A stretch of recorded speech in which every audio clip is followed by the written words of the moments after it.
بسم اللہ الرحمن الرحیم۔ السلام علیکم ناظرین، آج کی ویڈیو میں ہم آپ کو بتائیں گے پیغمبر خدا حضرت صالح علیہ السلام کے بارے میں۔ حضرت صالح علیہ السلام کا شجرہ نسب کچھ یوں ہے: صالح بن آصف بن کاشے بن اردم بن سمود بن جیشر بن ارم بن سام بن نوح علیہ السلام۔ حضرت صالح علیہ السلام کی قوم کو قوم سمود کہا جاتا ہے۔ قوم سمود کا نام ان کے بزرگ سمود بن جیشر کی طرف منسوب ہے۔ قوم سمود عرب کے مغربی و شمالی علاقوں میں آباد تھی۔ ان کے دارالحکومت کا نام الحجر تھا، جس کا موجودہ نام مدائن صالح ہے، جو حجاز سے شام کو جانے والے قدیم راستے پر واقع ہے۔ قوم سمود اپنے زمانے کی تہذیب یافتہ قوم تھی۔ وہ میدانوں میں قلعے اور محلات تعمیر کرتے تھے اور پہاڑوں کو تراش کر عالی شان محلات بناتے تھے۔ چنانچہ مدائن صالح میں آج تک ان عمارتوں کے آثار نمایاں طور پر موجود ہیں۔ بعض روایات کے مطابق رسول کریم صلی اللہ علیہ وآلہ وسلم غزوہ تبوک کو جاتے ہوئے اس علاقے سے گزرے تو آپ صلی اللہ علیہ وآلہ وسلم نے اس کنویں کی نشاندہی فرمائی جس سے ناقہ صالح یعنی حضرت صالح علیہ السلام کی اونٹنی پانی پیتی تھی، اور فج ناقہ نامی وہ درہ بھی دکھایا جہاں سے بعض روایات کے مطابق اونٹنی نکلی تھی۔ حضرت صالح علیہ السلام کی قوم کے لوگ مشرک تھے۔ وہ لکڑی اور پتھر کی مورتیوں کو خدا مانتے تھے، ان مورتیوں کی پوجا کرتے اور ان کے سامنے سر جھکاتے تھے۔ وہ ان کو سجدہ کرتے اور ان سے دعائیں مانگتے تھے۔ جھوٹ بولنا، چوری کرنا، ایک دوسرے کو قتل کر دینا ان کا روز کا کام تھا۔ عورتیں بے حیا تھیں، ان کے دلوں میں نہ خدا کا ڈر تھا نہ خدا کا خیال تھا۔ جو آدمی طاقت والا ہوتا وہ اسی پر جان دیتی تھیں۔ یہ سب باتیں اللہ تعالیٰ کو پسند نہیں ہیں۔ یہ سب برائیاں ان میں اس وجہ سے تھیں کہ جب انسان کے دل میں خدا کا خیال اور قیامت کا ڈر موجود نہ ہو تو انسان نہیں رہتا بلکہ شیطان بن جاتا ہے۔ سو وہ سب لوگ بھی انسان سے شیطان بن گئے تھے۔ مگر انہی شیطانوں کے درمیان ایک بزرگ ایسے تھے جو ہر برائی سے نفرت کرتے تھے۔ ان لوگوں کا کوئی برا طریقہ ان کو پسند نہیں تھا۔ وہ خود اتنے اچھے آدمی تھے کہ لوگ ان پر بھروسہ کرتے تھے، اور جو لوگ خود اچھے نہیں تھے وہ بھی ان کو اچھا سمجھتے تھے۔ اور یہ بزرگ کوئی اور نہیں بلکہ پیغمبر خدا حضرت صالح علیہ السلام تھے۔ حضرت صالح علیہ السلام اپنی قوم کے درمیان تنہا آدمی تھے جو خدا کو مانتے تھے، اسی لیے وہ اکثر اپنی قوم کے لوگوں کو سمجھاتے تھے: آپس میں لڑائی جھگڑا نہ کرو، ایک دوسرے کو دھوکہ فریب نہ دو اور ایک دوسرے سے جھوٹ نہ بولو۔ مگر لوگ تھے کہ کسی برائی سے باز نہیں آتے تھے۔ ایک دن حضرت صالح علیہ السلام نے اپنے خدا سے دعا کی: اے میرے پروردگار، آپ نے ان لوگوں کو کیسی کیسی نعمتیں عطا کی ہیں، کتنا مال دیا اور کیسی خوشحالی دی ہے، مگر افسوس یہ لوگ سخت نافرمان ہیں۔ اے میرے اللہ، ان لوگوں کو چاہیے تھا کہ یہ آپ کا شکر ادا کرتے، مگر یہ لوگ تو لکڑی، مٹی اور پتھر کی مورتیوں کا شکر ادا کرتے ہیں۔ اے میرے خدا، ان لوگوں کی حالت کیسے سدھر سکتی ہے؟ یہ لوگ اپنے برے کاموں سے کیوں کر باز آ سکتے ہیں؟ ان لوگوں کے دل کیسے پھر سکتے ہیں؟ اپنی قوم اور قبیلے سے دور ایک سنسان جگہ پر حضرت صالح علیہ السلام اپنے پروردگار سے دعا کر رہے تھے۔ اتنے میں اللہ تعالیٰ کی طرف سے حضرت جبرائیل علیہ السلام تشریف لائے اور حضرت صالح علیہ السلام کو اللہ تعالیٰ کا پیغام پہنچایا: اے صالح علیہ السلام، آج سے میں نے تجھے اپنا پیغمبر بنایا، جاؤ اور ان لوگوں کو سیدھے راستے کی طرف بلاؤ۔ پہلے تو حضرت صالح علیہ السلام یہ سوچ کر گھبرائے کہ ان کے کندھوں پر ایک بھاری بوجھ آ پڑا ہے، مگر پھر انہوں نے سوچا جتنی بڑی ذمہ داری ہے اس سے زیادہ بڑی ذات اللہ کی ہے جو میری مددگار ہے۔ یہ سوچ کر حضرت صالح علیہ السلام دل ہی دل میں بہت خوش ہوئے۔ انہوں نے فیصلہ کیا کہ وہ اس قوم کو اللہ کے راستے کی طرف بلائیں گے، لوگوں کو برے کاموں سے منع کریں گے اور انہیں سمجھائیں گے کہ وہ مورتیوں کی پوجا کرنا چھوڑ دیں، ایک اللہ کی بندگی کریں اور سب لوگ اسی سے مرادیں مانگیں۔ حضرت صالح علیہ السلام نے سب سے پہلے اپنے گھر کے لوگوں کو بتایا: اللہ تعالیٰ نے مجھے اپنا پیغمبر بنایا ہے اور حکم دیا ہے کہ اس قوم کو اس کا پیغام سناؤں۔ پھر وہ اپنی قوم کے لوگوں کے پاس گئے اور ان سے کہا: اے میری قوم کے لوگوں، اللہ تعالیٰ نے مجھے اپنا نبی بنایا ہے، اس نے مجھے حکم دیا ہے کہ میں تمہیں اس کا پیغام سناؤں۔ اے میری قوم کے لوگو سنو، اللہ میرا اور تمہارا پیدا کرنے والا ہے، وہ ایک ہے، وہی ہم سب کو روزی دیتا ہے۔ اس نے تمہیں صحت کے ساتھ طرح طرح کی نعمتیں دی ہیں، تمہیں چاہیے کہ اس کا شکر ادا کرو، اس کی بندگی کرو اور اسی کے آگے سجدہ کرو۔ اے میری قوم کے لوگو، شیطان ہمارا بہت بڑا دشمن ہے، اس نے تمہیں بہکا دیا ہے۔ دیکھو تم اللہ کی بندگی کرنے کی بجائے بتوں کی پوجا کرنے لگے ہو۔ سنو، یہ بت جن کو تم اپنے ہاتھوں سے بناتے ہو تمہارے کسی کام کے نہیں ہیں، یہ بے جان ہیں اور خود تمہارے ہاتھوں کے بنائے ہوئے ہیں۔ اے میری قوم کے لوگو، تم ان بتوں کی پوجا چھوڑ دو، اللہ کا حکم مانو اور اسی کو سجدہ کرو، اسی کے آگے جھکو اور اسی سے اپنی مرادیں مانگو۔ اے میری قوم کے لوگو، اگر تم نے اللہ کا حکم نہیں مانا اور بتوں کی پوجا کرتے رہے تو پھر وہ برائیاں بھی تم سے نہیں چھوٹ سکتی جن میں تم مبتلا ہو۔ اے میری قوم، جھوٹ بولنا، چوری کرنا، دوسروں کا مال کھانا اور اپنے سے کمزور لوگوں پر ظلم کرنا سبھی گناہ کی باتیں ہیں۔ تمہاری یہ بری بری باتیں اللہ تعالیٰ کو پسند نہیں ہیں۔ اگر تم ان باتوں سے باز نہیں آئے تو مجھے ڈر ہے کہ تم پر اللہ تعالیٰ کا غضب نازل ہوگا۔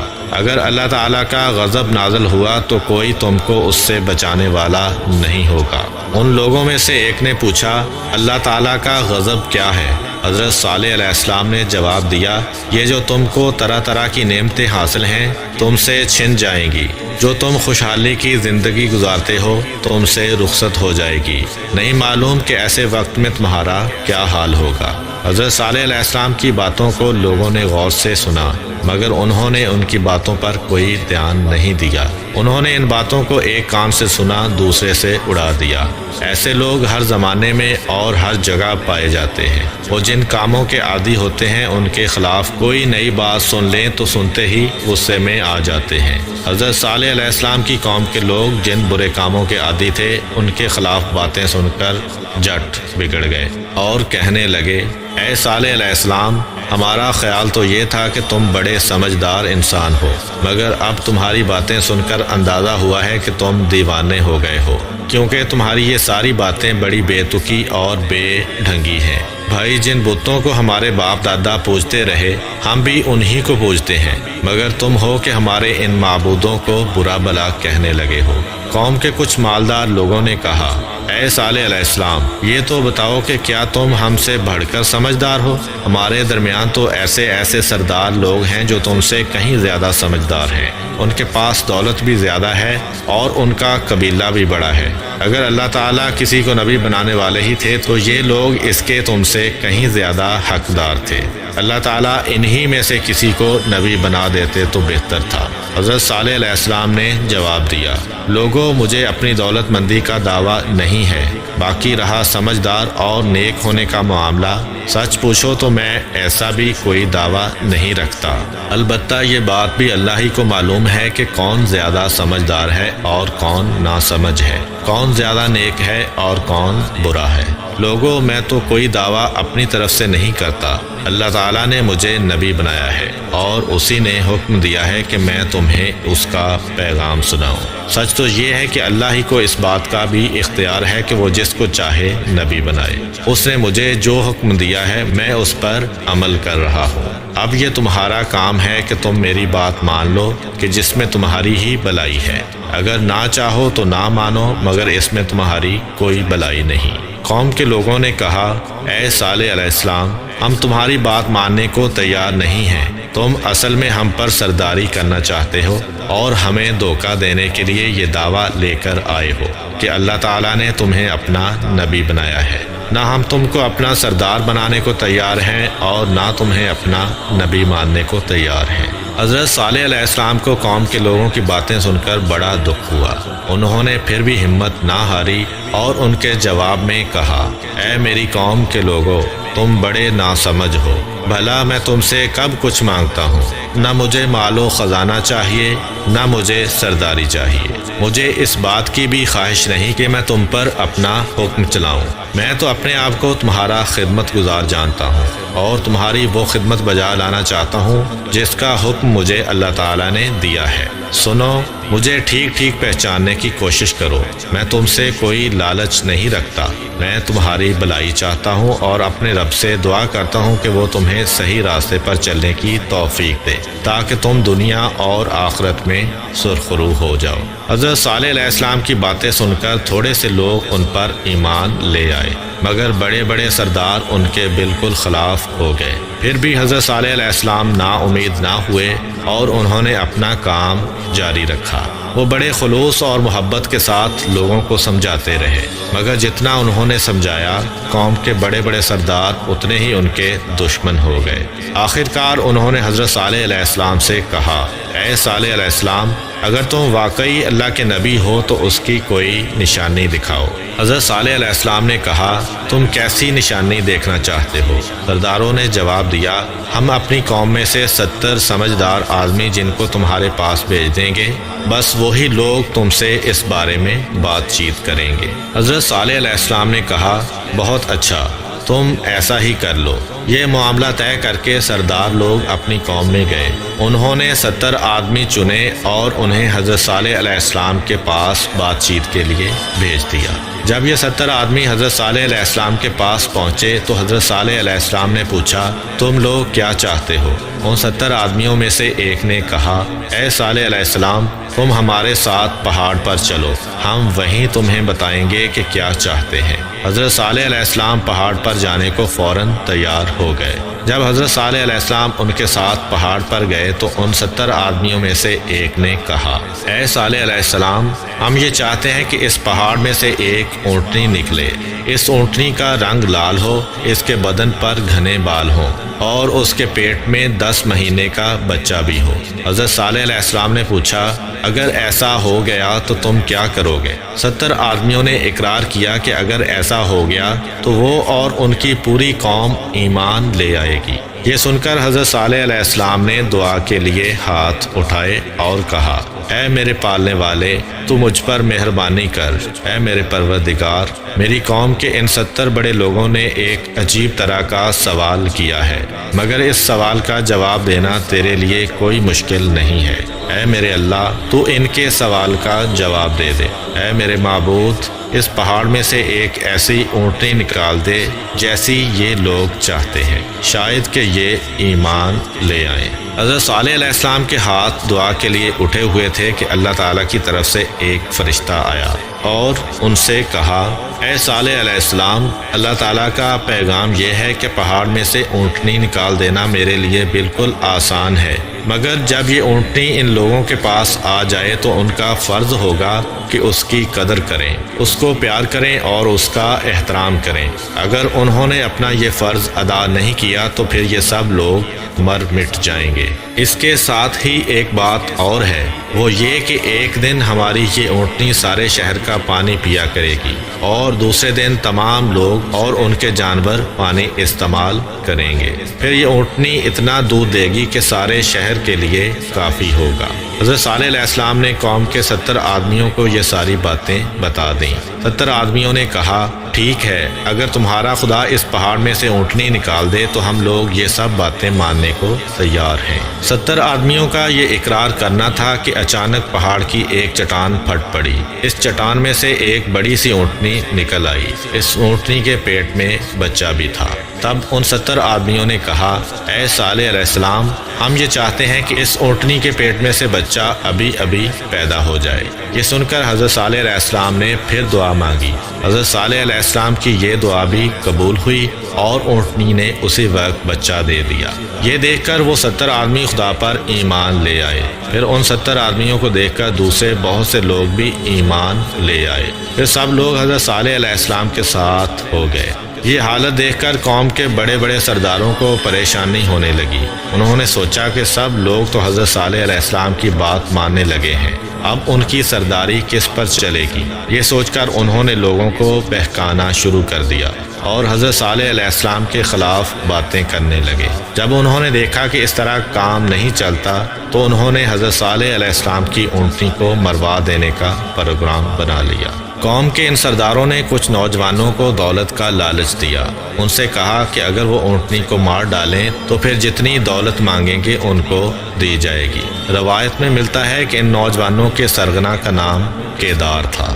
چنانچہ اس کے بعد ان نوجوانوں نے حضرت صالح علیہ السلام کی اونٹنی کو تنگ کرنا شروع کر دیا۔ جب انہوں نے دیکھا کہ اونٹنی کو تنگ کرنے سے کچھ نہیں بگڑتا تو پھر اسے جان سے مار ڈالنے کا ارادہ کر لیا، مگر اس کے لیے وہ موقع کی تاک میں لگے رہے۔ ایک دن حضرت صالح علیہ السلام کی اونٹنی کے پانی پینے کی باری تھی۔ اس دن قوم کے جانور بند رہنے چاہیے تھے، مگر کچھ لوگوں نے اپنے جانور بھی کھول دیے۔ یہ وہی لوگ تھے جن کی نیت خراب تھی۔ ایک طرف سے ان کے جانور میدان میں پہنچے، دوسری طرف سے حضرت صالح علیہ السلام کی اونٹنی نکلی۔ ان جانوروں نے اب تک اس قد و قامت کی اونٹنی نہیں دیکھی تھی۔ سارے جانور میدان چھوڑ کر بھاگ نکلے۔ اب دشمنوں کو بڑا طیش آیا اور اونٹنی کو مار ڈالنے کا ایک بہانہ بھی مل گیا۔ پھر بھی اس دن کوئی واقعہ نہیں ہوا۔ قوم کے سرداروں نے لالچی جوانوں کو پھر بہکایا اور انہیں غیرت دلائی۔ اس کے ساتھ ہی لالچ بھی دیا تاکہ وہ کسی نہ کسی طرح اونٹنی کو مار ڈالیں۔ ایک دن حضرت صالح علیہ السلام کی اونٹنی گھاس چر رہی تھی۔ اس وقت وہ نوجوان وہاں پہنچے اور ایک درخت کی آڑ میں چھپ کر بیٹھ گئے۔ ان نوجوانوں میں سے ایک کے ہاتھ میں نیزہ، دوسرے کے ہاتھ میں تیر کمان اور تیسرے کے ہاتھ میں تلوار تھی۔ تیر کمان والے نوجوان نے ایک تیر پھینک دیا۔ یہ تیر حضرت صالح علیہ السلام کی اونٹنی کی ٹانگ میں لگا۔ دوسرا آدمی دوڑ کر پہنچا اور اس نے اپنا نیزہ اونٹنی کی ران میں مارا اور نیزے کے زخم سے اونٹنی زمین پر گر گئی۔ تیسرے آدمی نے دوڑ کر اونٹنی کے سینے پر تلوار چلا دی۔ یہ تینوں وار بھرپور تھے۔ ان سے اونٹنی اپنے خون میں نہا گئی۔ ظالموں نے اس پر بس نہیں کیا بلکہ اونٹنی کی ٹانگیں بھی کاٹ دیں۔ وہ یہ کارروائی کرنے کے بعد وہاں سے بھاگ گئے۔ حضرت صالح علیہ السلام کو جلد ہی کسی نے بتایا، اے صالح علیہ السلام، تمہاری اونٹنی کو کسی نے مار ڈالا ہے۔ یہ سن کر حضرت صالح علیہ السلام میدان کی طرف گئے۔ وہاں انہوں نے اپنی آنکھوں دیکھ لیا کہ ان کی اونٹنی خون میں لت پت ہے اور اس کی سانس ختم ہو گئی ہے۔ اس کی ٹانگیں کٹی ہوئی ہیں اور اس کی ران اور سینہ چھدا ہوا ہے۔ حضرت صالح علیہ السلام کافی دیر تک کھڑے اپنی اونٹنی کو دیکھتے رہے، پھر بڑے دکھی دل کے ساتھ آہستہ آہستہ اپنے گھر کی طرف روانہ ہوئے۔ راستے میں ان کو وہ لالچی نوجوان ملے۔ انہوں نے حضرت صالح علیہ السلام سے کہا، اے صالح علیہ السلام، ہم نے تمہاری اونٹنی کو مار ڈالا ہے، مگر تم تو کہتے تھے کہ کوئی آدمی اس اونٹنی کو نہ مارے ورنہ اللہ کا عذاب نازل ہوگا، پھر کہاں گیا وہ عذاب؟ حضرت صالح علیہ السلام نے جواب دیا، اتنی جلدی؟ لوگوں نے مذاق اڑایا، اچھا تو دیر سے عذاب آئے گا؟ حضرت صالح علیہ السلام نے جواب دیا، بس 3 دن۔ کیا ہوگا 3 دن میں؟ ظالموں، ہم نے تمہیں کتنا سمجھایا کہ ہوش کے ناخن لو، یہ اللہ کی اونٹنی ہے، کوئی کھیل تماشا نہیں ہے، مگر تم پر میری باتوں کا کوئی اثر نہیں ہوا۔ اب اللہ کا وعدہ پورا ہو کر رہے گا اور اسے کوئی روک نہیں سکتا۔ بے شک 3 دن میں تمہارا نام و نشان مٹ جائے گا۔ لوگوں نے اب بھی حضرت صالح علیہ السلام کی باتوں کا مذاق ہی اڑایا۔ ادھر حضرت صالح علیہ السلام اپنی بات کر کے چل دیے۔ کسی نے کہا، صالح علیہ السلام پہلے بھی دیوانہ تھا، اب بھی دیوانہ ہے۔ کسی نے کہا، جھوٹ موٹ کی باتیں بناتا ہے۔ کسی نے کہا، مزہ تو تب آئے گا جب 3 دن گزر جائیں گے اور اس کے خدا کی طرف سے کوئی عذاب نہیں آئے گا۔ آخرکار ایک دن گزر گیا اور لوگوں نے دیکھا کہ ان پر کوئی عذاب نہیں آیا۔ اس وجہ سے وہ اور بھی ڈھیٹ ہو گئے۔ انہوں نے آپس میں بات کر لی کہ وہ حضرت صالح علیہ السلام کو بھی شہید کر دیں گے۔ دوسرا دن بھی گزر گیا اور کوئی عذاب نازل نہیں ہوا۔ ظالموں نے سوچا، سچ مچ حضرت صالح علیہ السلام کی بات غلط ہے، مگر آخرکار تیسرا دن ان کی ہلاکت کا سامان لے کر آ پہنچا۔ دن کا وقت اچانک رات کا وقت بن گیا تھا۔ صبح کا وقت تھا اور بس سورج نکلا ہی تھا کہ یوں سمجھو وہ غائب ہو گیا۔ پھر چاروں طرف اندھیرا ہی اندھیرا چھا گیا۔ یہ اندھیرا اور گہرا ہوتا چلا گیا۔ کچھ پتہ نہیں چلتا تھا کہ آسمان کے بادل زیادہ سیاہ ہیں یا زمین پر پھیلا ہوا اندھیرا زیادہ سیاہ ہے۔ اچانک چاروں طرف لوگوں کی چیخ و پکار شروع ہو گئی اور جو آدمی جہاں تھا وہ وہیں رہ گیا۔ پھر اس زور سے بادل گرجنے لگے کہ کانوں کے پردے پھٹ گئے۔ بجلی کی کڑک چمک اور طوفان کا زور ایسا تھا کہ اندھیرے میں بھاگتے ہوئے آدمی اور جانور ایک دوسرے سے ٹکرا کر مرنے لگے۔ اس طوفان سے کوئی آدمی، کوئی جانور، کوئی مکان اور کوئی درخت سلامت نہیں رہا، اور جو کچھ بھی تھا وہ تباہ ہو کر رہ گیا۔ جبکہ اللہ تعالیٰ نے حضرت صالح علیہ السلام اور ان کے ماننے والوں کو محفوظ رکھا۔ شاید اللہ تعالیٰ نے حضرت صالح علیہ السلام کے ذہن میں یہ بات ڈال دی تھی، اور حضرت صالح علیہ السلام اپنے چند ساتھیوں سمیت عذاب آنے سے پہلے ہی کہیں چلے گئے تھے۔ پھر جب عذاب آ چکا اور طوفان تھم گیا تو وہ واپس لوٹے۔ انہوں نے اس پوری بستی پر حسرت بھری نگاہ ڈالی جو ان کی آنکھوں کے سامنے تباہ ہوئی پڑی تھی۔ تب انہوں نے کہا، اے لوگو، میں نے تمہیں بار بار سمجھایا اور بار بار خدا کے غضب سے ڈرایا، مگر تم نے کوئی خیال نہ کیا اور میری بات نہ مانی۔ افسوس، تمہارے کرتوتوں نے آخر کار تمہیں تباہ کر کے رکھ دیا۔ اے کاش تم میری بات مانتے، اے کاش تم بتوں کی پوجا سے باز آتے، اور اے کاش تم ایک خدا کی بندگی اختیار کر لیتے۔ یہ کہہ کر حضرت صالح علیہ السلام اپنے ساتھیوں کو لے کر وہاں سے کسی دوسری جگہ چلے گئے۔ امید کرتا ہوں کہ آپ کو آج کی ویڈیو پسند آئی ہوگی۔ اگر آپ کو ہماری ویڈیو پسند آئی ہے تو ویڈیو کو لائک کریں اور دوسروں کے ساتھ شیئر بھی ضرور کریں۔ مزید اس طرح کی اسلامک ویڈیوز دیکھنے کے لیے سبسکرائب کریں ہمارا چینل GS اسلامک، اور ساتھ والے بیل آئیکن کو بھی پریس کر دیں تاکہ جب بھی ہم کوئی نئی ویڈیو اپلوڈ کریں تو آپ کو اس کا نوٹیفیکیشن مل سکے۔ ملتے ہیں اسی طرح کی ایک اور نئی ویڈیو کے ساتھ، تب تک کے لیے اجازت دیجیے۔ اللہ حافظ۔